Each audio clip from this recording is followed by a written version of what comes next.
We're going to have kids crossing the street. We're going to have kids on bicycle. We're going to have kids everywhere. So we're going to have a lot of staff out helping from the schools, not just police officers.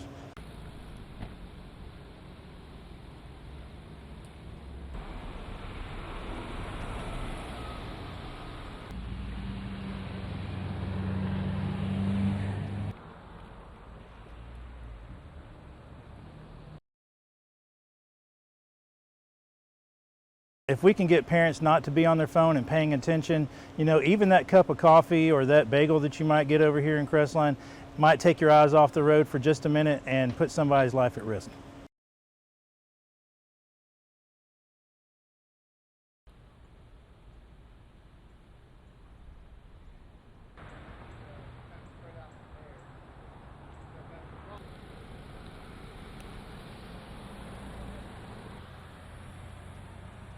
The best advice is just to be patient and follow the instructions of the SROs and the school personnel as they help you get your kid dropped off and then get you on to your intended destination.